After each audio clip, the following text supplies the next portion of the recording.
दोस्तों, क्या आपको कभी ऐसा लगा है कि आप अकेले हैं? जैसे चारों तरफ लोग तो हैं, पर कोई आपका नहीं है। क्या आपने कभी सोचा है कि अकेलेपन का वह एहसास जो आपको कमजोर बनाता है, वह आपकी सबसे बड़ी ताकत भी बन सकता है? इस कहानी में हम अकेलेपन को एक नए नजरिए से देखेंगे। यह कोई बोझ नहीं, बल्कि एक ऐसा सुनहरा मौका है जो आपको खुद से मिलता है। इसे समझने के लिए आपको इस कहानी के हर शब्द को महसूस करना होगा, क्योंकि आज मैं आपको ऐसे पहलुओं से रूबरू करवाने वाला हूं जो शायद आपने कभी ना सुने हो। पहले आप एक बात समझिए, दुनिया के सबसे बड़े बदलाव तब आए जब इंसान अकेला था। स्वामी विवेकानंद ने अकेलेपन में अपनी आत्मा की गहराई को पहचाना और महात्मा बुद्ध ने एकांत में ही अपनी अंतरात्मा को जागृत किया। क्या यह संभव होता अगर यह लोग भी अकेलेपन से डर गए होते? नहीं, यही फर्क है हार मानने और अकेलेपन को अपनी ताकत में बदलने का। पर सवाल यह है कि हम अकेलेपन को कैसे अपनाएं। हम आपको एक कहानी सुनाते हैं। एक गांव में एक सबल नाम का लड़का रहता था। सबल बचपन से ही बहुत चंचल था, लेकिन जैसे जैसे बड़ा हुआ उसकी जिंदगी में जिम्मेदारियां बढ़ने लगीं। दोस्तों ने दूरियां बना ली और वह खुद को सबसे अलग अलग महसूस करने लगा। वह हर दिन अपने कमरे में बंद रहता और अपने अकेलेपन को कोसता।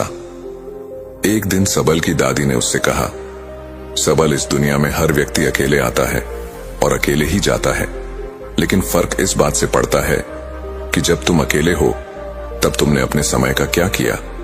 यह बात सबल के दिल में घर कर गई। उसने अपने अकेले समय का उपयोग अपने भीतर छुपी रचनात्मकता को खोजने में किया। उसने लिखना शुरू किया। धीरे धीरे उसकी कहानियां इतनी मशहूर हुईं कि लोग उसकी कहानियों में अपने जीवन का अक्स देखने लगे। यह कहानी हमें यह सिखाती है कि अकेलापन केवल एक एहसास नहीं, बल्कि एक शक्ति है जो आपको अपनी जिंदगी को नया आकार देने का मौका देती है। जब आप खुद को वक्त देते हैं, तब आप वह कर पाते हैं जो शायद दूसरों की मौजूदगी में मुमकिन नहीं होता। आपने यह तो सुना ही होगा कि सबसे बड़ी लड़ाई इंसान खुद से लड़ता है, और जब आप इस लड़ाई में जीत जाते हैं तो आपको कोई हरा नहीं सकता। अकेले समय में आप अपनी कमजोरी को पहचान सकते हैं, अपनी ताकत को निखार सकते हैं और अपने लक्ष्यों को तय कर सकते हैं। लेकिन इस सफर में सबसे जरूरी है कि आप अपनी सोच को सकारात्मक बनाएं। अकेलापन आपको तोड़ सकता है, लेकिन अगर आप इसे सही नजरिए से देखेंगे तो यही आपको बना भी सकता है। आप ध्यान करें, योगा करें या नई चीजें सीखें। जो समय आप दुखी रहने में लगाते हैं, उसे खुद को बेहतर बनाने में लगाएं। दोस्तों, आज आपको ऐसी अनमोल सीख मिलेगी जो आपकी जिंदगी बदल देगी। यह एक शुरुआत है आपकी अपनी खुद की कहानी को नए सिरे से लिखने की। और यह सिर्फ अकेलेपन की बात नहीं है, यह बात है उस आत्मनिर्भरता की जो आपके अंदर छुपी है। यह बात है उस रचनात्मकता की जिसे आप नजरअंदाज कर रहे हैं। ये बात है उस ऊर्जा की जो हर बार आपको गिरने से उठने के लिए कहती है। इस कहानी के अंत में आपको महसूस होगा कि आप अकेले नहीं हैं। आपका अकेलापन आपका सबसे अच्छा साथी है। और अगले वीडियो में हम इस बात पर चर्चा करेंगे कि कैसे आप अपने अकेलेपन को और भी गहराई से समझ सकते हैं। तो याद रखिए, आप अकेले नहीं हैं। आपका अकेलापन ही आपकी असली ताकत है। इसे अपनाएं, इसे समझिए और इसे अपनी नई पहचान बनाने दीजिए। कहते हैं, अकेलेपन में ही इंसान अपनी सच्ची पहचान खोज पाता है। क्या आप मानेंगे कि कभी कभी ईश्वर हमें अकेला इसीलिए छोड़ता है ताकि हम खुद को समझ सके, खुद से जुड़ सके? आज मैं आपको एक ऐसी कहानी सुनाने जा रहा हूं जो आपके दिल को छू जाएगी और आपके जीवन में अकेलेपन के मायने ही बदल देगी। नमस्कार दोस्तों, ट्रू लाइन चैनल पर आपका स्वागत है। दोस्तों, हम आपके जीवन को एक नई दिशा देने का प्रयास कर रहे हैं। अगर आपको हमारा यह प्रयास अच्छा लगे तो कमेंट में नमो बुद्धाय अवश्य लिखे। तो कहानी शुरू करते हैं। ये कहानी है सबल की। सबल एक छोटे से कस्बे का लड़का था जो हर किसी की तरह एक सामान्य जिंदगी जी रहा था। उसका एक खुशहाल परिवार था, दोस्त थे और वह अपनी पढ़ाई में भी अच्छा था।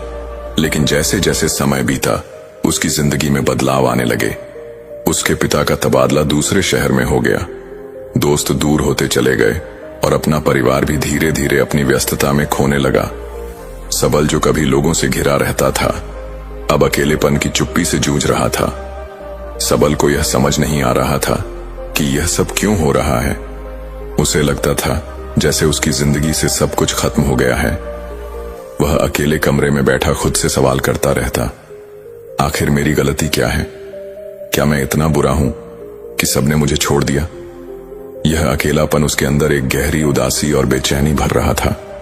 एक दिन जब वह पार्क में बैठा था तो उसने देखा कि एक छोटी सी चिड़िया अपने घोंसले में अकेली बैठी है, लेकिन वह उदास नहीं थी। वह बार बार उड़ान भरती, पेड़ की डालियों से तिनके लाती और अपने घोंसले को मजबूत बनाती। सबल ने पहली बार महसूस किया कि वह चिड़िया भी अकेली थी, लेकिन उसने अपने अकेलेपन को अपनी मजबूती बना लिया। वह अपने घोंसले को तैयार कर रही थी ताकि जब वक्त आए तो वह उसमें सुकून पा सके। इस घटना ने सबल को झकझोर दिया। अब वह समझ गया था कि अकेलापन हमें तोड़ने के लिए नहीं आता, यह हमें खुद को बनाने का मौका देता है। उसी दिन से सबल ने ठान लिया कि वह अपने अकेलेपन को अपनी कमजोरी नहीं, अपनी ताकत बनाएगा। उसने पढ़ाई पर ध्यान देना शुरू किया, नई नई किताबें पढ़ने लगा और धीरे धीरे उसकी जिंदगी में बदलाव आने लगा। लेकिन कहानी यहीं खत्म नहीं होती। सबल ने जो अकेलेपन में सीखा वह हर किसी के लिए एक सबक है। उसने महसूस किया कि अकेलापन एक खाली कागज की तरह है जिस पर आप अपनी जिंदगी के रंग भर सकते हैं। उसने यह भी समझा कि अकेला समय वह खजाना है जिसमें आप अपनी आत्मा की आवाज सुन सकते हैं। एक दिन जब सबल ने एक बड़ी प्रतियोगिता में भाग लिया तो उसने अपनी तैयारियों से सभी को चौंका दिया। उसे पुरस्कार मिला, लेकिन उससे बड़ी चीज जो उसने हासिल की वह थी खुद पर विश्वास। जब लोगों ने उससे पूछा कि उसने इतनी तैयारी अकेले कैसे की, तो वह मुस्कुराकर बोला, मेरा अकेलापन ही मेरा सबसे अच्छा साथी है। उसने मुझे खुद से मिलवाया और अपनी असली ताकत का एहसास करवाया। सबल की कहानी हमें यह सिखाती है कि अकेलापन सिर्फ एक एहसास नहीं बल्कि एक ताकत है। यह हमें हमारी कमजोरियों से लड़ने और खुद को एक नई दिशा देने का मौका देता है। तो आप भी सोचिए, क्या आप अपने अकेलेपन को एक नया मोड़ दे सकते हैं? क्या आप इसे अपनी रचनात्मकता और आत्मनिर्भरता की ओर ले जा सकते हैं? शायद आपकी कहानी भी किसी सबल की तरह किसी और के लिए प्रेरणा बन जाए। इस कहानी से एक और बात निकल कर आती है, अकेलापन केवल एक स्थिति नहीं, यह एक मौका है। यह वह समय है जब आप अपनी जिंदगी को एक नई दिशा दे सकते हैं। और यहीं से हमारी अगली चर्चा शुरू होगी। अगली बार हम जानेंगे कि कैसे अकेलापन हमें खुद को और गहराई से जानने का मौका देता है और कैसे आप इसे अपनी आत्म विकास का माध्यम बना सकते हैं। दोस्तों, क्या आपने कभी महसूस किया कि हमारी सबसे गहरी बातें, हमारे सबसे गहरे डर और हमारे सबसे सुंदर सपने तभी सामने आते हैं जब हम अकेले होते हैं? शायद यही कारण है कि अकेलापन हमें सबसे ईमानदार बना देता है। आज हम उस अकेलेपन से जुड़े एक ऐसे पहलू की बात करेंगे जो आपको खुद से और दूसरों से गहरे स्तर पर जोड़ देगा। सबल की कहानी वहीं खत्म नहीं हुई थी। वह जब अपने अकेलेपन को अपनी ताकत बना रहा था तो उसने एक और अनमोल चीज सीखी। वह था दूसरों के साथ साथ गहराई से जुड़ने का हुनर। यह कनेक्शन सिर्फ शब्दों तक सीमित नहीं था बल्कि भावनाओं और समझ का था। एक दिन सबल अपने गुरुजी के पास गया और उनसे पूछा, गुरुजी, जब मैं अकेला था तो मैंने खुद को समझा, लेकिन अब मैं देखता हूं कि लोग एक दूसरे से बातें करते हुए भी अकेले हैं। ऐसा क्यों? गुरुजी मुस्कुराए और बोले, सबल, बातें करना और जुड़ना दो अलग अलग चीजें हैं। जुड़ने के लिए सिर्फ शब्द नहीं, भावनाओं का आदान प्रदान होना चाहिए। और यह तब होता है जब हम सच में सुनने की कला सीखते हैं। सबल ने उनकी बात पर विचार किया। उसने महसूस किया कि हम अक्सर दूसरों को सुनने के लिए नहीं बल्कि जवाब देने के लिए सुनते हैं। यही कारण है कि हमारे संवाद गहरे नहीं होते। उसने यह भी जाना कि जब हम अपने अंदर की आवाज को सुनना सीखते हैं तभी हम दूसरों को सही मायने में सुन सकते हैं। एक दिन सबल ने इस सीख को आजमाने का फैसला किया। सबल ने अपने एक दोस्त मानव के साथ समय बिताया जो हमेशा चुप चुप सा रहता था। सबल ने मानव से बिना किसी रुकावट के उसकी पूरी बात सुनी। उस दिन मानव ने उसे अपने दिल की वह बात बताई जो उसने किसी और से कभी साझा नहीं की थी। सबल ने महसूस किया कि जब हम बिना जज किए किसी रुकावट के किसी को सुनते हैं तो हम उनसे एक गहरा रिश्ता बना लेते हैं। गुरुजी ने उसे एक और बात सिखाई। उन्होंने कहा, सबल गहरे संवाद सिर्फ शब्दों से नहीं होते, बल्कि हमारी आंखों, हमारे हाव भाव और हमारी मौजूदगी से भी होते हैं। जब तुम सच में किसी के साथ हो तो उन्हें यह महसूस होना चाहिए कि तुम पूरी तरह से उनके साथ हो। यही असली कनेक्शन है। यह समझने के बाद सबल ने अपने आसपास के लोगों से जुड़ने की कोशिश की। उसने देखा कि जब वह लोगों के साथ ईमानदारी और पूरी मौजूदगी के साथ बात करता तो उनकी आंखों में एक अलग सी चमक आ जाती है। उन्हें यह महसूस होता है कि उनकी बातों का महत्व है। सबल ने एक और बात सीखी। उसने पाया कि गहरे संवाद सिर्फ दूसरों से नहीं बल्कि खुद से भी होने चाहिए। उसने हर रात अपने साथ समय बिताना शुरू किया। वह अपनी गलतियों पर विचार करता, अपने सपनों को कागज पर लिखता और अपनी भावनाओं को समझने की कोशिश करता। यह उसके लिए आत्मनिर्भरता और आत्मज्ञान का सबसे बड़ा साधन बन गया। तो क्या आप अपने जीवन में गहरे संवाद बना पा रहे हैं? क्या आप सिर्फ सुन रहे हैं या सच में दूसरों को समझने की कोशिश कर रहे हैं? क्या आप अपने अकेलेपन को इस स्तर तक ले जा सकते हैं कि वह आपको खुद से और दूसरों से गहरे स्तर पर जोड़ दे? आगे की चर्चा में हम जानेंगे कि कैसे गहरे संवाद सिर्फ रिश्ते बनाने को याद रखें। गहरे संवाद हमें हमारी जड़ों से जोड़ते हैं। यह वह पुल है जो अकेलेपन को आत्मनिर्भरता, रचनात्मकता और आत्मविकास से जोड़ता है। मित्रों, क्या आप जानते हैं कि अकेलापन एक ऐसा साथी है जिसे सही तरीके से अपनाने पर वह आपकी सबसे बड़ी ताकत बन सकता है। आज हम बात करेंगे कुछ ऐसे तरीकों की जो आपके अकेलेपन को सिर्फ एक अनुभव नहीं बल्कि आपकी जिंदगी को बदलने वाली शक्ति में बदल सकते हैं। पिछली कहानी में आपने देखा कि कैसे सबल ने अपने अकेलेपन को गहरे संवाद और आत्म जुड़ाव का माध्यम बनाया। लेकिन यह सिर्फ एक कहानी नहीं थी, यह एक सबक था। अकेलापन हर किसी के जीवन में आता है, लेकिन जो लोग इसे समझते और इसका सही उपयोग करते हैं वही अपनी जिंदगी में सबसे बड़ा बदलाव लाते हैं। तो सबसे पहला सुझाव यह है कि आप अपने अकेलेपन को एक खाली कैनवास की तरह देखें। जब आपके पास समय और स्थान हो तो खुद से यह पूछें कि आप अपनी जिंदगी में क्या जोड़ना चाहते हैं। अपने सपनों और लक्ष्यों के बारे में सोचें। अगर आप हमेशा से पेंटिंग करना चाहते थे तो यह सही समय है। अगर आपको संगीत से प्यार है तो इसे अपना साथी बनाइए। अकेलापन आपको वह अवसर देता है जो भीड़ में खो जाता है। दूसरा तरीका यह है कि अकेले समय को आत्मविश्लेषण का समय बनाएं। अपने दिन की घटनाओं पर विचार करें, उन भावनाओं को समझें जो आपको परेशान करती हैं।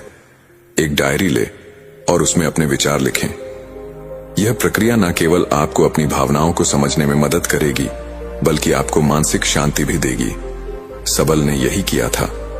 उसने अपने विचारों को शब्दों में बदला और पाया कि उसकी सबसे बड़ी समस्याओं का हल उसके अंदर ही छिपा था। तीसरा सुझाव यह है कि अपने शरीर और मन का ख्याल रखें। अकेलेपन का सही उपयोग तब होता है जब आप इसे अपने स्वास्थ्य को बेहतर बनाने के लिए इस्तेमाल करते हैं। सुबह उठकर योगा करें, ध्यान लगाएं या कोई ऐसा व्यायाम करें जो आपके शरीर और मन दोनों को मजबूत बनाए।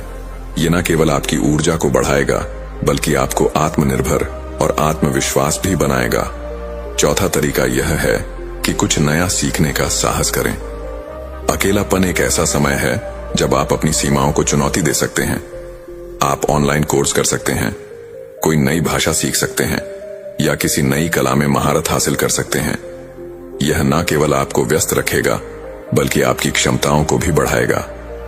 पांचवा और सबसे महत्वपूर्ण सुझाव यह है कि अपने अकेलेपन को दूसरों के जीवन में सकारात्मक बदलाव लाने का जरिया बनाएं। किसी जरूरतमंद की मदद करें, किसी को अपनी कहानी सुनाएं या किसी संगठन के साथ जुड़े। जब आप दूसरों के जीवन में बदलाव लाते हैं तो आपका अकेलापन खुद ब खुद चला जाता है। तो क्या आप अपने अकेलेपन को अपनी ताकत बनाने के लिए तैयार हैं? क्या आप इसे रचनात्मकता, आत्म जुड़ाव और आत्मनिर्भरता का माध्यम बना सकते हैं? इस सफर में आपके पास हर कदम पर अवसर है। अपने अकेलेपन को अपनाएं, उसे समझें और उसे अपनी सबसे बड़ी ताकत में बदल दें। और यहीं से हमारी अगली चर्चा शुरू होगी, कैसे हम अपने अकेलेपन को गहरे अर्थ और आत्मविकास का माध्यम बना सकते हैं।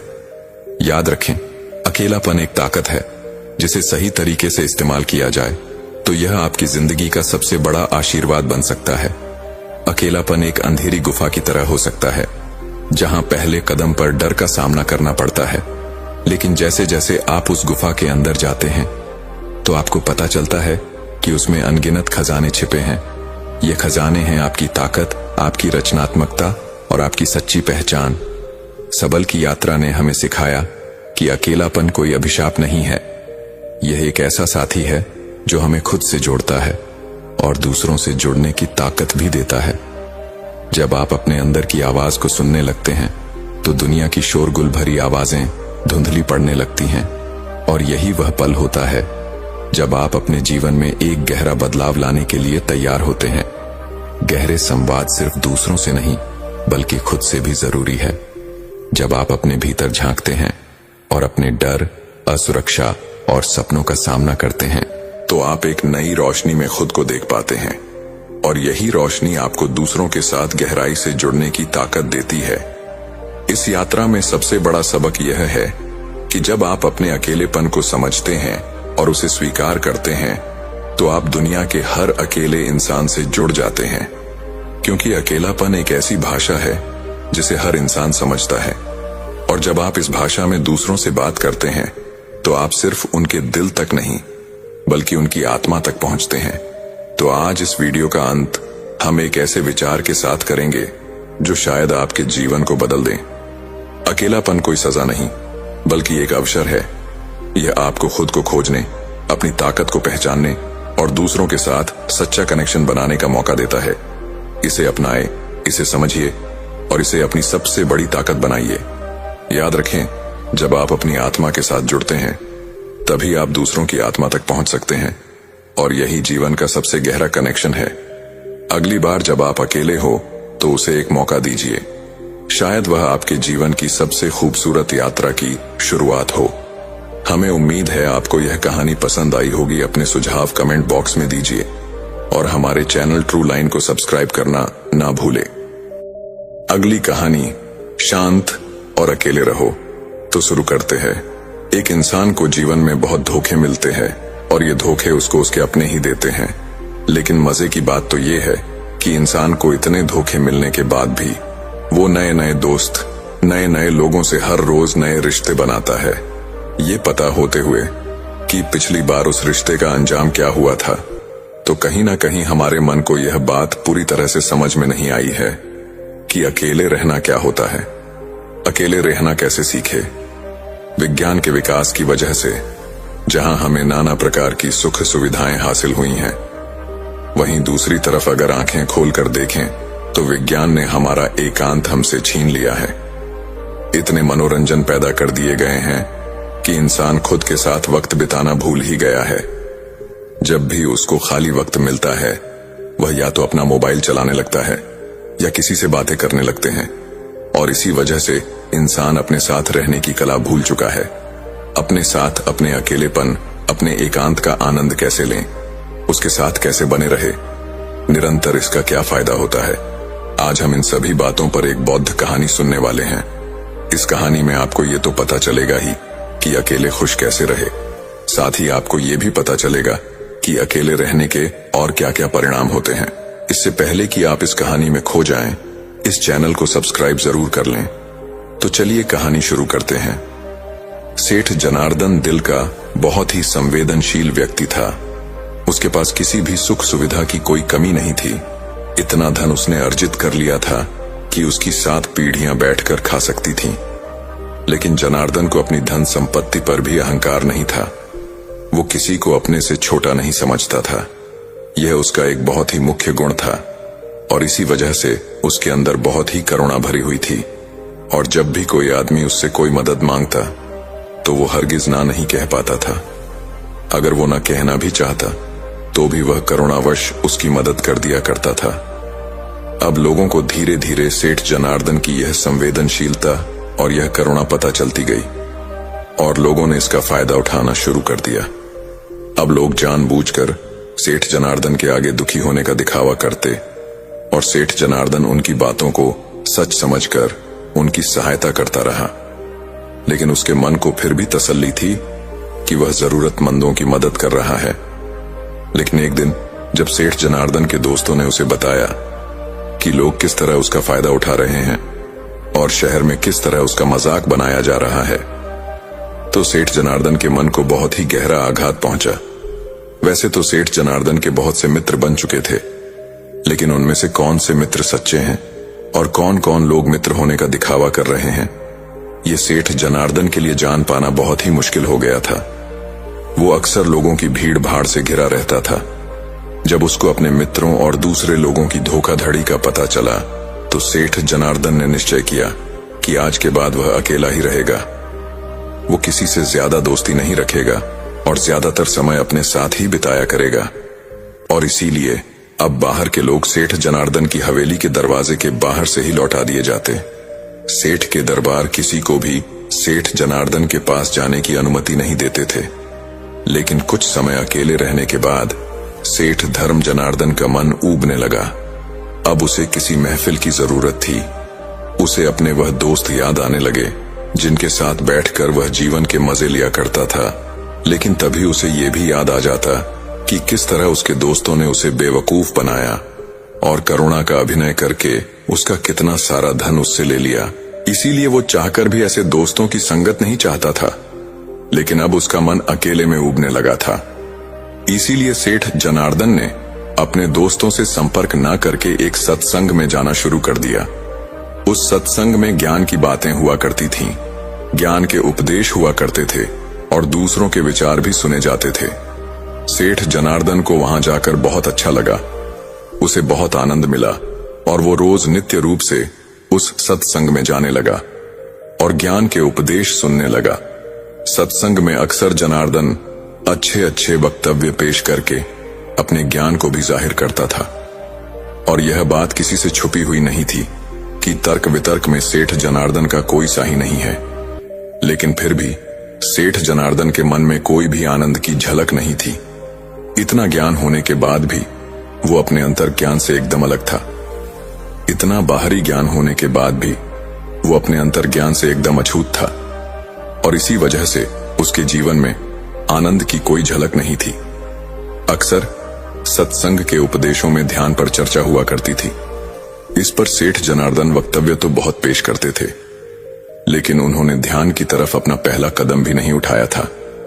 आपको चाहे सेब की सारी खूबी पता हो, सेब दिखने में ऐसा होता है, सेब का स्वाद वैसा होता है, सेब से यह फायदे होते हैं, लेकिन जब तक आप सेब को खाएंगे नहीं तब तक स्वाद नहीं पता चलेगा। यही बात सेठ जनार्दन पर भी लागू होती थी। वैसे तो उन्हें पूरा ज्ञान था, लेकिन उन्होंने ध्यान का रस, एकांत का रस, अकेलेपन का रस अभी तक चखा ही नहीं था। एक दिन उस सत्संग में एक बौद्ध गुरु पहुंचे। दूर दूर तक उनकी ख्याति थी। उनके ज्ञान के बारे में प्रदेश भर में चर्चाएं होती थीं। तो आज सेठ जनार्दन को एक मौका मिल गया था कि वह अपने तर्क वितर्क से उस बौद्ध गुरु को पछाड़ देगा और उसके बाद समाज में उसकी और भी इज्जत बढ़ जाएगी। लोग उसको और भी बड़ा ज्ञानी समझने लगेंगे। और यही सोचकर वह खुश हो रहा था, तभी वहां पर बौद्ध गुरु पहुंचे। बौद्ध गुरु शांत भाव से चलते हुए अपने आसन पर जाकर बैठ गए। सेठ जनार्दन सभी के तर्कों को काटकर अपना तर्क सबसे ऊपर रखते गए। उन्होंने सोचा कि एक बार यह बौद्ध गुरु तर्क वितर्क पर उतर आए, फिर देखो मैं इनके तर्कों को कैसे काटता हूं। तर्क वितर्क होते रहे, पर उससे बौद्ध गुरु ने कुछ नहीं बोला। वो बस शांत भाव से मुस्कुरा रहे थे। आखिर में जब सत्संग खत्म हुआ तो सेठ जनार्दन से रहा नहीं गया और आखिर में उन्होंने बौद्ध गुरु से पूछ ही लिया, कंपोनेंट प्लेसमेंट, कि मैंने आपके ज्ञान की चर्चा बहुत सुनी है, लेकिन आप तो सभा में कुछ बोले ही नहीं, आप तो एकदम मौन बैठे रहे। ये सुनकर बौद्ध गुरु ने मुस्कुराते हुए कहा कि आखिर में सारे ज्ञान को भूल जाना होता है। मुझे आपके तर्क वितर्क पे कोई विवाद नहीं है। मैं तो बस अपने अकेलेपन का आनंद ले रहा था, अपने एकांत के रस में डूबा हुआ था। ऐसा नहीं है कि मैं तुम लोगों को सुन नहीं रहा था, स्विंग में तुमको परिपूर्ण रूप से सुन रहा था, लेकिन मेरे मन में आपके प्रति कोई प्रतिरोध नहीं था। मैं जानता हूं कि शुरुआत में आदमी ज्ञान इकट्ठा करता है, लेकिन अगर वो ज्ञानी होने की भूल में पड़ जाएगा, अगर वो ये सोचेगा कि मैं तो ज्ञानी हो चुका हूं, तो वो सबसे बड़ा अज्ञानी ही रह जाएगा। सबसे बड़ा ज्ञान है अपने ज्ञान को गिरा देना, अपने आप को ये एहसास कराना कि मैं अज्ञानी हूं, और इस कारण आपका अहंकार, आपका घमंड टूटता चला जाता है और आपका सीखा हुआ ज्ञान आपके अनुभव के तौर पर उतरने लगता है। लेकिन अक्सर लोग सुने सुनाए ज्ञान को, किताब विज्ञान को ही असल सत्य मान बैठते हैं, और यही वो सबसे बड़ी भूल कर देते हैं, और इसी वजह से वह अपने एकांत में कभी उतर ही नहीं पाते, क्योंकि वह लोग बेवकूफों की तरह हमेशा अपने ज्ञान का प्रचार करते रहते हैं। जब यह बात सेठ जनार्दन ने सुनी, तो इस बात ने सीधा उसके दिल पर चोट की, क्योंकि यह बात सेठ जनार्दन पर बिल्कुल सही तरीके से लागू होती थी। सेठ जनार्दन ने बौद्ध गुरु से पूछा कि सारा ज्ञान हासिल करने के बाद एक इंसान को कौन सा रास्ता अपनाना चाहिए। ये सुनकर बौद्ध गुरु कहते हैं कि असली ज्ञानी की पहचान यही है कि वो अपने ज्ञान से उस एकांत तक पहुंच गया है, उसके मन के सारे द्वंद्व खत्म हो गए हैं। जब तुम किसी ज्ञानी पुरुष से मिलोगे तो वह अपने ज्ञान का बखान नहीं करेगा, उनका एकांत, उनकी चुप्पी ही तुम्हें उस ज्ञान का संदेश पहुंचा देगी। जरा सोचो कि इतना ज्ञान होने का क्या फायदा जब आप अपने साथ ही रहना नहीं सीखे, अपने अकेलेपन और अपने एकांत का आनंद लेना ही नहीं सीखे, तो क्या फायदा इतना ज्ञान इकट्ठा करके। जरा दिमाग लगाइए और सोचिए। इसके बाद बौद्ध गुरु ने कहा कि मैं तुम्हें एकांत का आनंद चखने के लिए 4 सूत्र बता रहा हूं। अगर तुम 4 सूत्र अपने नित्य जीवन में, दैनिक जीवन में अनुसरण करते हो, तो तुम अपने एकांत का रस जरूर अनुभव कर पाओगे। और अगर एक बार तुमने अपने एकांत का अनुभव कर लिया, उसका रस छक लिया, तो फिर तुम्हें अपने मन को खुश करने के लिए किसी मनोरंजन की, किसी वस्तु की या किसी आदमी की कोई आवश्यकता नहीं होगी। वो रस, वो आनंद परमानंद बन जाएगा। वो हमेशा आपके साथ चलेगा, क्योंकि वो किसी चीज से बंधा हुआ नहीं है। सबसे पहला सूत्र है कि अपने अंदर यह उत्सुकता बनाओ कि खुद को जानना क्यों जरूरी है। अक्सर हम सब ने सुना होगा कि खुद को जानना है, खुद को जानना ही सबसे जरूरी है। अगर आप इस सवाल को अपने मन के अंदर बिठा लेते हैं, तो स्वाभाविक रूप से आप खुद को जानने के लिए प्रेरित होंगे। लेकिन अगर आप यही नहीं जानते कि खुद को जानना क्यों जरूरी है, तो आप खुद को जानने की कोशिश क्यों करेंगे। इसीलिए पहले समझो कि खुद को जानना क्यों जरूरी है। ये इसीलिए जरूरी है कि हम अपने आप को जानते ही नहीं हैं। हमने किसी बात पर कोई प्रतिक्रिया दी और कुछ देर बाद उसी प्रतिक्रिया को लेकर हमें पछतावा होने लगा कि मुझे ऐसी प्रतिक्रिया नहीं देनी चाहिए थी, मुझे उनसे कुछ अलग तरीके का व्यवहार करना चाहिए था। आप करना कुछ चाहते हैं, वह करवा कुछ और देता है। आप तो गाली नहीं देना चाहते थे, लेकिन लड़ाई हुई और आपने चाटा तक मार दिया। आप नहीं करना चाहते थे, लेकिन आपसे हो गया। तो ये कौन है करवाने वाला? ये सारे सवाल जवाब मन में उठने लगते हैं। तो आपके अंदर यह उत्सुकता जगती है कि खुद को जानना जरूरी क्यों है। दूसरा सूत्र है कि नाना प्रकार के मनोरंजन से, सुख सुविधाओं से अपना मन अलग करके उसे ध्यान के लिए प्रेरित करें। जब आप पहला सूत्र समझ लेते हैं कि खुद को जानना क्यों जरूरी है, उसके बाद दूसरा सूत्र आता है। हमारा मन अक्सर नाना प्रकार की सुख सुविधाओं से, नाना प्रकार के मनोरंजन से घिरा रहता है। अत्यधिक मनोरंजन मन को उबाने लगता है।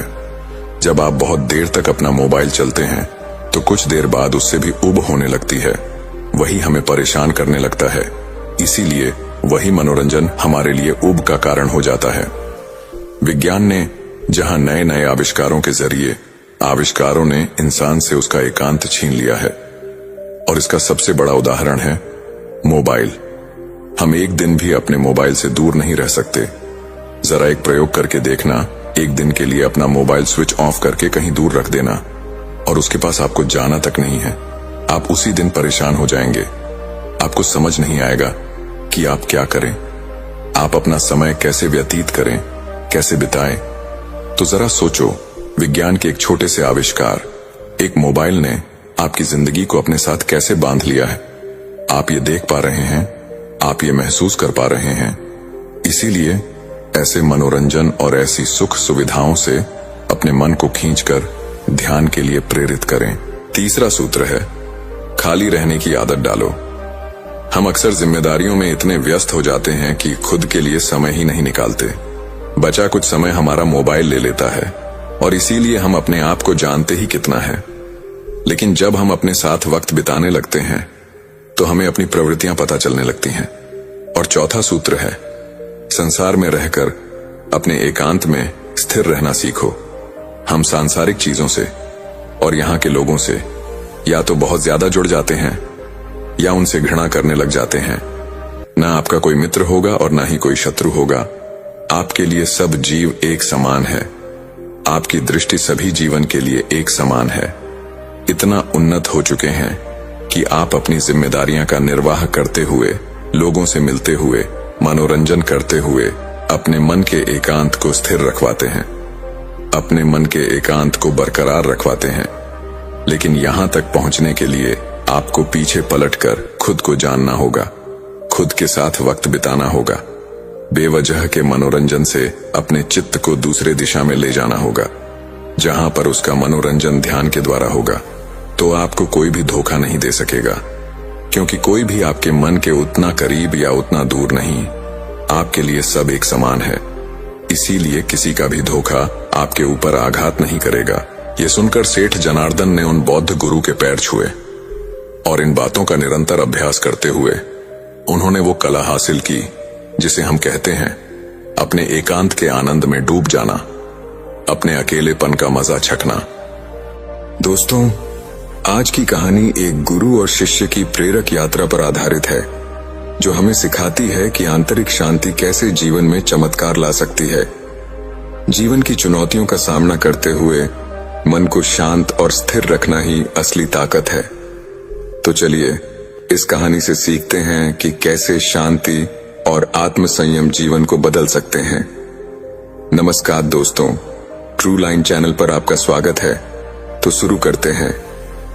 एक समय की बात है, एक गुरु और शिष्य जंगल में यात्रा कर रहे थे। चलते चलते वे एक शांत नदी के किनारे पर पहुंचे। गुरु ने शिष्य से कहा, हम यहाँ थोड़ी देर आराम करेंगे। शिष्य ने नदी के किनारे बैठकर आसपास का दृश्य देखा। चारों ओर शांति और हवा में हल्की ठंडक थी। शिष्य ने इस शांत माहौल का आनंद लिया, लेकिन उसके मन में एक सवाल था। उसने गुरु से पूछा, गुरुदेव, आप हमेशा कहते हैं कि शांत और अकेले रहो, तभी जीवन में चमत्कार होते हैं, परंतु मैं इसे समझ नहीं पाता। गुरु ने मुस्कुराते हुए कहा, भंते, मैं तुम्हें एक छोटी सी शिक्षा देना चाहता हूं। उन्होंने शिष्य को नदी के पास ले जाकर कहा, इस पानी को ध्यान से देखो, क्या तुम इसमें अपनी परछाई देख पा रहे हो? शिष्य ने जवाब दिया, नहीं गुरुदेव, पानी में हलचल है, इसलिए मैं अपनी परछाई स्पष्ट रूप से नहीं देख पा रहा। गुरु ने कहा, ठीक है, अब कुछ देर शांत रहो और इंतजार करो। शिष्य ने गुरु की बात मानी और बिना कुछ बोले वहां बैठा रहा। थोड़ी देर बाद नदी का पानी स्थिर हो गया और शिष्य ने अपनी परछाई स्पष्ट रूप से पानी में देखी। गुरु ने कहा, जैसे इस पानी को शांत होने पर तुम्हें अपनी परछाई दिखाई दी, वैसे ही जब तुम अपने मन और जीवन में शांति लाओगे, तब जीवन के असली चमत्कार और सच्चाइयां तुम्हारे सामने स्पष्ट रूप से प्रकट होगी। जब तक मन में हलचल और बेचैनी रहती है, तब तक हम सच्चाई और जीवन के चमत्कारों को देख नहीं पाते। गुरु की बात सुनने के बाद शिष्य और गहरे चिंतन में चला गया। वह समझ गया कि जीवन की असली सुंदरता और सच्चाई तभी सामने आती है जब मन शांत होता है। लेकिन उसने गुरु से एक और सवाल किया, गुरुदेव, अकेले रहने से क्या तात्पर्य है? क्या हमें दुनिया से अलग होकर अकेले जीवन जीना चाहिए? गुरु ने फिर से मुस्कुराते हुए कहा, अकेलापन बाहर का नहीं, भीतर का होता है। इसका मतलब यह नहीं है कि तुम समाज या अपने कर्तव्यों से दूर भागो। इसका अर्थ है कि तुम अपनी आत्मा के साथ जुड़ जाओ, अपने भीतर की शांति को खोजो। जब तुम भीतर से शांत होते हो, तब भले ही तुम लोगों के बीच हो, पर तुम्हारा मन एकांत में होता है। यह आंतरिक एकांत ही तुम्हें चमत्कारों का अनुभव कराता है। गुरु ने आगे समझाया, जो व्यक्ति अपने भीतर की शांति पाता है, वह अपने आसपास की दुनिया से प्रभावित नहीं होता। वह न तो बाहरी समस्याओं से विचलित होता है, न ही उसे दुनिया की चकाचौंध या मोह भटकाते हैं। ऐसा व्यक्ति जीवन के हर पल में, हर स्थिति में चमत्कार देखता है, क्योंकि उसकी दृष्टि साफ हो जाती है। शिष्य ने यह सुना और मन ही मन संकल्प किया कि वह अपने भीतर की शांति खोजेगा और अपने जीवन में इस शिक्षा का पालन करेगा। धीरे धीरे उसने ध्यान और आत्मचिंतन की आदत डाल ली। समय के साथ उसने महसूस किया कि वह अधिक संतुलित, खुशहाल और समझदार हो गया है। जीवन की चुनौतियां अब उसे परेशान नहीं करती, क्योंकि वह जान चुका था कि असली शक्ति और चमत्कार उसके भीतर ही है। शिष्य ने गुरु की यह शिक्षा मन में बिठा ली, लेकिन उसकी जिज्ञासा अब और बढ़ गई थी।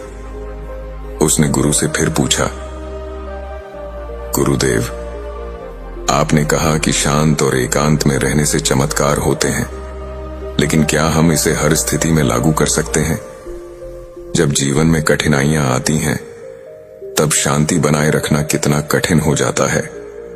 गुरु ने शिष्य की ओर गहरी दृष्टि से देखा और एक पेड़ की ओर इशारा करते हुए कहा, उस पेड़ को देखो, तेज हवाएं आती हैं, बाढ़ आती हैं और कभी कभी सूखा भी पड़ता है, लेकिन वह हमेशा खड़ा रहता है। यह पेड़ शांत और स्थिर रहता है, क्योंकि उसकी जड़ें धरती में गहरी जमी होती हैं। इसी तरह अगर तुम्हारी जड़ें यानी तुम्हारा मन भीतर की शांति से जुड़ा हो, तो जीवन की कोई भी परिस्थिति तुम्हें हिला नहीं सकती। गुरु ने फिर एक और उदाहरण दिया। मान लो कि तुम्हारे सामने एक बवंडर आ रहा है। अगर तुम उस बवंडर के बीच में चले जाओ, तो तुम देखोगे कि वहां एकदम शांति होती है, क्योंकि बवंडर के केंद्र में कोई हलचल नहीं होती। उसी तरह जीवन के तूफानों के बीच अगर तुम अपने भीतर के केंद्र को पकड़ लो, तो तुम उस शांति का अनुभव कर सकते हो, चाहे बाहर की परिस्थिति कैसे भी हो। शिष्य ने यह बात गहराई से समझी। उसने महसूस किया कि शांति बाहर के हालात से नहीं आती, बल्कि वह एक आंतरिक अवस्था है, जिसे हमें कठिनाइयों के बीच भी बनाए रखना होता है। जीवन में कितनी भी चुनौतियां आएं, अगर मन शांत है तो हम सही निर्णय ले सकते हैं और चमत्कारों का अनुभव कर सकते हैं। शिष्य ने देखा कि गांव में सभी लोग परेशान और दुखी थे। उसने गुरु से कहा, गुरुदेव, इन लोगों की हालत बहुत खराब है, क्या हम उनकी मदद कर सकते हैं? गुरु ने मुस्कुराते हुए कहा, बिल्कुल, लेकिन याद रखना, मदद करने का सही तरीका यह है कि हम उन्हें अपनी आंतरिक शांति का अनुभव कराएं, इससे वे भी अपने जीवन में चमत्कार देख सकें। गुरु ने शिष्य को सलाह दी कि वह गांव वालों से बातचीत करे और उनकी समस्याओं को समझे। शिष्य ने गांव वालों से बात की और उनकी कठिनाइयों को सुना। उन्होंने बताया कि वे संघर्ष कर रहे हैं, लेकिन किसी को भी अपनी समस्याओं का समाधान नहीं मिल रहा। गुरु ने शिष्य से कहा, अब तुम उन्हें एक छोटी सी साधना सिखाओ, जिससे वे अपनी आंतरिक शांति को खोज सके। शिष्य ने गांव वालों को इकट्ठा किया और उन्हें गुरु द्वारा सिखाई गई ध्यान की विधि समझाई। शिष्य ने उन्हें शांत बैठने, अपनी सांसों पर ध्यान केंद्रित करने और अपने मन में सकारात्मक विचार लाने के लिए प्रेरित किया। शुरुआत में गांव वालों को कठिनाई हुई, लेकिन धीरे धीरे वे इस साधना में लिप्त होने लगे। कुछ दिनों के बाद गांव में परिवर्तन दिखाई देने लगा। लोग धीरे धीरे शांति और सुकून का अनुभव करने लगे। गांव वालों ने अपनी समस्या का समाधान पाने के लिए नई ऊर्जा पाई। जो लोग पहले दुखी थे, वे अब एक दूसरे की मदद करने लगे और मिलकर समस्याओं का समाधान खोजने लगे। गुरु ने यह सब देखकर शिष्य से कहा, भंते, जब लोगों के मन में शांति होती है, तब वे अपनी समस्याओं को हल करने में सक्षम होते हैं। यह साधना न केवल उनकी आंतरिक दुनिया को बदलता है बल्कि बाहरी परिस्थितियों को भी बदलती है। शिष्य ने देखा कि गांव के लोग अब पहले से अधिक खुशहाल हो सकारात्मक बन चुके थे। उन्होंने समझा कि सच्चा चमत्कार तब होता है जब हम अपनी आंतरिक शांति को खोजते हैं और उसे दूसरों के साथ साझा करते हैं। इस अनुभव ने शिष्य को और भी अधिक प्रेरित किया और शिष्य ने ठान लिया कि वह अपने जीवन में इस ज्ञान का और भी अधिक प्रसार करेगा। गुरु ने अंत में कहा, याद रखना, आंतरिक शांति ही सच्चे परिवर्तन की कुंजी है। जब तुम स्वयं शांत रहोगे और दूसरों को भी शांत रहना सिखाओगे, तब तुम जीवन के सबसे बड़े चमत्कार को देखोगे। इस प्रकार गुरु और शिष्य ने मिलकर न केवल आंतरिक शांति को खोजा बल्कि अपने ज्ञान और अनुभव को साझा कर पूरे गांव में सकारात्मक परिवर्तन लाने का कार्य किया। गौतम बुद्ध ने सिखाया है कि शांति और अकेलापन आत्म जागृति और आंतरिक शांति के लिए आवश्यक है।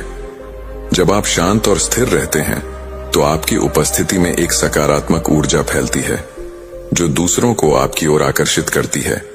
बुद्ध का यह संदेश भी है कि एक अकेलापन डर नहीं, शक्ति है। यह आत्मनिरीक्षण और आत्म जागृति का समय है। जब आप शांत होते हैं तो आपका मन साफ और विचार गहरे होते हैं। आकर्षण का नियम आपकी शांति को दूसरों से प्रेरित करती है और वह आपसे जुड़ने की इच्छा रखते हैं। शांति का अभ्यास करना आपको न केवल दूसरों के करीब लाता है बल्कि स्वयं से भी जोड़ता है। गौतम बुद्ध ने अपने उपदेशों में शांति और आत्म संयम को जीवन का केंद्र बिंदु माना है। उन्होंने सिखाया कि बाहरी दुनिया में सुख और शांति की तलाश करने के बजाय उसे अपने भीतर खोजा जाना चाहिए। आइए उनकी शिक्षाओं पर और गहराई से विचार करें। बुद्ध ने पहला नियम बताया है कि जब आप शांत होते हैं तो आपकी ऊर्जा दूसरों को प्रभावित करती है। लोग आपको अधिक समझने की कोशिश करते हैं और आपके विचारों में रुचि लेते हैं। बुद्ध ने कहा, जैसे ठंडा जल आग को शांत करता है, वैसे ही शांत मन क्रोध और अशांत मन को समाप्त करता है। दूसरा नियम है अकेलेपन का महत्व। अकेलापन आत्मनिरीक्षण का सबसे बड़ा साधन है। बुद्ध के अनुसार जो अकेला चलता है वह स्वतंत्र रहता है और वह अपने मार्ग को स्पष्ट रूप से देखता है।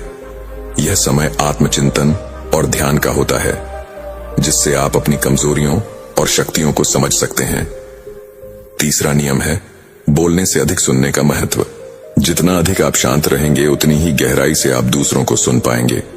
बुद्ध के अनुसार कि सच्चा ज्ञानी वही है जो बहुत कम बोलता है और अधिक सुनता है। जब आप कम बोलते हैं तो आपके शब्द अधिक प्रभावशाली और मूल्यवान बन जाते हैं। चौथा नियम है आंतरिक शांति का प्रसार। जब आप शांत और आत्मसंतुष्ट होते हैं तो यह शांति स्वाभाविक रूप से दूसरों तक पहुंचती है।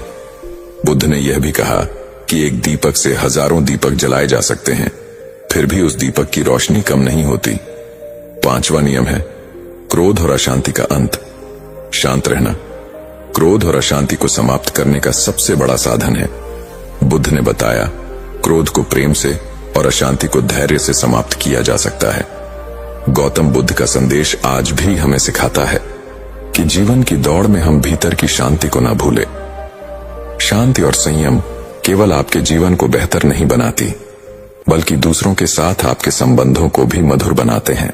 गौतम बुद्ध की शिक्षाएं इतनी गहन और विस्तृत हैं कि उनमें से हर एक पहलू जीवन को बदलने की शक्ति रखता है। उनकी शांति और अकेलेपन पर आधारित विचार हमें न केवल आत्मिक विकास के लिए प्रेरित करते हैं, बल्कि यह भी सिखाते हैं कि बाहरी दुनिया के संघर्षों से कैसे निपटा जाए। आइए इसे और गहराई से समझते हैं। छठा नियम है ध्यान और मन की स्थिरता। बुद्ध ने ध्यान मेडिटेशन को शांति पाने का सबसे महत्वपूर्ण साधन बताया। उन्होंने कहा, मनुष्य का मन हर समय इधर उधर दौड़ता रहता है। ध्यान के माध्यम से इसे स्थिर किया जा सकता है। जब आप ध्यान करते हैं तो आप अपने विचारों को नियंत्रित कर सकते हैं और जीवन के हर पहलू को स्पष्टता से देख सकते हैं। सातवां नियम है अहंकार से मुक्ति। शांति और अकेलापन आपको अपने अहंकार से मुक्त करता है। जब आप शांत होते हैं तो आप अहंकार के बिना दूसरों के साथ संबंध बना पाते हैं। बुद्ध का यह कथन प्रसिद्ध है, अहंकार छोड़ दो, क्योंकि यह तुम्हारे मन में अशांति का कारण है। 8वां नियम है संबंधों में सुधार। शांत रहकर आप दूसरों को बेहतर समझ सकते हैं। यह न केवल आपको उनके प्रति दयालु बनाता है, बल्कि उनके दिलों में आपके लिए आदर भी बढ़ाता है। बुद्ध ने कहा कि दूसरों की गलतियों को न देखो, अपनी गलतियों को देखो और उन्हें सुधारो। 9वां नियम है भविष्य और भूतकाल की चिंता से मुक्ति। बुद्ध ने हमेशा वर्तमान में जीने पर जोर दिया है। उन्होंने कहा भविष्य की चिंता और भूतकाल की पश्चाताप दोनों ही मन को अशांत करते हैं। वर्तमान में जियो, क्योंकि यही सत्य है। यह विचार हमें सिखाता है कि शांति केवल वर्तमान में जीने से मिल सकती है। 10वां नियम है करुणा और शांति का संबंध। बुद्ध के अनुसार जो व्यक्ति शांत है वह स्वाभाविक रूप से दूसरों के प्रति करुणा रखता है। करुणा वह दीपक है जो तुम्हारे भीतर जलती है और दूसरों के जीवन को रोशन करती है। जब आप शांत और करुणामय बनते हैं तो आप दूसरों के लिए प्रेरणा बनते हैं। 11वां नियम है अकेलेपन का डर खत्म करना। अक्सर लोग अकेले रहने से डरते हैं, लेकिन बुद्ध ने इसे एक उपहार माना है। उन्होंने कहा अकेलापन कोई शाप नहीं है, यह उस अमूल्य समय का प्रतीक है जब आप अपने आप से जुड़ सकते हैं। अकेलापन आपको बाहरी शोर से दूर ले जाकर आत्म जागृति की ओर ले जाता है। 12वां नियम है शांति की शक्ति। शांत मन हर समस्या का हल ढूंढ सकता है। बुद्ध ने कहा तूफान के बाद भी समुद्र शांत रहता है। तुम भी अपने जीवन में उसी समुद्र की तरह स्थिर और शांत रहो। यह सिखाता है कि चाहे परिस्थितियां कितनी भी कठिन हो, शांति बनाए रखना ही आपकी सबसे बड़ी ताकत है। गौतम बुद्ध का जीवन और उनकी शिक्षाएं हमें यह एहसास कराती हैं कि जीवन की असली सुंदरता और सच्चा आनंद भीतर की शांति में है। यह शांति ध्यान, धैर्य, करुणा और आत्मनिरीक्षण से प्राप्त होती है। जो इस मार्ग पर चलता है वह न केवल अपने जीवन को बल्कि दूसरों के जीवन को भी सकारात्मक रूप से प्रभावित करता है। गौतम बुद्ध की शिक्षाएं असीमित हैं और उनकी गहराई से हम जीवन के हर पहलू को बेहतर समझ सकते हैं। उनका संदेश शांति, कोलास्टिक करुणा और आत्म जागृति के माध्यम से मानव जीवन को सरल और सार्थक बनाने का है। आइए और पहलुओं पर विचार करें। 13वां नियम है संतोष का महत्व। बुद्ध ने सिखाया कि संतोष सबसे बड़ा धन है। जब आप शांति से संतुष्ट रहते हैं और जो आपके पास है उसमें संतोष करते हैं, तो बाहरी चीजों की चाहत अपने आप कम हो जाती है। संतोष आत्मा को शांति देता है। 14वां नियम है शब्दों की शक्ति। बुद्ध का मानना था कि शांत व्यक्ति के शब्द गहराई और प्रभाव रखते हैं। उन्होंने कहा एक शांत और सच्चे शब्द का प्रभाव 1000 व्यर्थ शब्दों से अधिक होता है। यह हमें सिखाता है कि अपने शब्दों का चयन ध्यान से करें और अनावश्यक बातों से बचें। 15वां नियम है अनासक्ति का अभ्यास। जीवन में शांति बनाए रखने के लिए अनासक्ति, अटैचमेंट से मुक्त रहना आवश्यक है। बुद्ध ने कहा जितना तुम चीजों और लोगों से जुड़े रहोगे उतना ही तुम्हारा दुख बढ़ेगा। अनासक्ति का मतलब यह नहीं कि प्रेम न करें, बल्कि यह कि प्रेम में स्वार्थ और अधिकार की भावना ना हो। 16वां नियम ही धैर्य और सहनशीलता। बुद्ध ने धैर्य को शांति की कुंजी माना है। उन्होंने कहा गुस्सा और अधीरता आग की तरह है, यह केवल तुम्हें जलाएंगे। धैर्य और सहनशीलता तुम्हारे जीवन को शीतल बनाएंगे। जीवन में चाहे कितनी भी कठिन परिस्थितियां आए, शांत और धैर्यवान रहना ही समाधान है। 17वां नियम है करुणा से क्रोध पर विजय। बुद्ध का एक और महत्वपूर्ण उपदेश है क्रोध पर करुणा से विजय पाओ, बुराई पर अच्छाई से विजय पाओ। जब आप शांत रहते हैं और दूसरों के प्रति करुणा रखते हैं, तो आप स्वाभाविक रूप से अपने क्रोध और घृणा पर विजय पा लेते हैं। 18वां नियम है साधारण जीवन का महत्व। बुद्ध ने कहा एक साधारण जीवन जियो ताकि तुम्हारे विचार और मन शांत रहे। भौतिक वस्तुओं की लालसा और दिखावे का पीछा करने से शांति भंग होती है। साधारण जीवन में संतोष और आत्म सुख मिलता है। 19वां नियम है दुख के मूल कारण का अंत। बुद्ध ने 4 आर्य सत्य बताए, जिनमें उन्होंने दुख और उसके कारण को समझने की शिक्षा दी। दुख का कारण हमारी इच्छाएं और तृष्णा है। उन्होंने सिखाया इच्छाओं को त्याग कर और मध्यम मार्ग अपनाकर शांति और मुक्ति प्राप्त की जा सकती है। 20वां नियम है मध्यम मार्ग का अनुसरण। बुद्ध ने ना तो अधिक कठोर जीवन जीने की सलाह दी और न ही अत्यधिक सुख भोगने की। उन्होंने मध्यम मार्ग का अनुसरण करने की शिक्षा दी। जीवन में संतुलन बनाए रखो, यही तुम्हें शांति की ओर ले जाएगा। 21वां नियम है आत्म जागृति और निर्वाण। बुद्ध ने कहा कि आत्म जागृति सेल्फ अवेयरनेस ही मुक्ति का मार्ग है। उन्होंने सिखाया कि जब आप अपने भीतर की अशांति और अज्ञानता को पहचानते हैं, तभी आप निर्वाण आंतरिक शांति और मुक्ति को प्राप्त कर सकते हैं। 22वां नियम है दूसरों की सहायता का महत्व। बुद्ध का मानना था कि दूसरों की सहायता करना और उनके जीवन में शांति लाना भी आत्मिक विकास का हिस्सा है। उन्होंने कहा, दूसरों को सहारा देने से तुम्हारी आत्मा मजबूत होती है और तुम्हारे भीतर की शांति बढ़ती है। 23वां नियम है कर्म का सिद्धांत। बुद्ध ने कर्म के सिद्धांत को समझाया, जो तुम बोओगे वही तुम काटोगे। यदि तुम शांति और प्रेम बोवोगे तो तुम्हें वही मिलेगा। इसका अर्थ है कि शांत और सकारात्मक कर्म जीवन को सरल और आनंदमय बनाते हैं। गौतम बुद्ध की शिक्षाएं हमें यह सिखाती हैं कि सच्ची शांति और सुख हमारे भीतर ही है। इसे पाने के लिए हमें धैर्य, ध्यान, करुणा और संतोष का मार्ग अपनाना होगा। उनका संदेश यह है कि जीवन में चाहे कैसी भी परिस्थितियां हों, शांति और संयम बनाए रखने से ही हम अपने लक्ष्य और आत्मा की मुक्ति तक पहुंच सकते हैं। गौतम बुद्ध की शिक्षाओं का विस्तार अनंत है और हर पहल में मानव जीवन को संवारने और आत्मिक शांति पाने का संदेश छिपा है। उनकी बातें समय, स्थान और परिस्थितियों से परे हैं। आइए उनकी शिक्षाओं में और गहराई तक जाएं। 24वां नियम है स्वयं पर भरोसा रखना। बुद्ध ने कहा, अपने दीपक स्वयं बनो। इसका अर्थ है कि किसी और पर पूरी तरह निर्भर न रहे। अपने भीतर ज्ञान और समझ का दीप जलाए और सही मार्ग पर चले। जब आप आत्मनिर्भर बनते हैं तो जीवन में शांति और आत्मविश्वास अपने आप बढ़ता है। 25वां नियम है सही दृष्टिकोण अपनाना।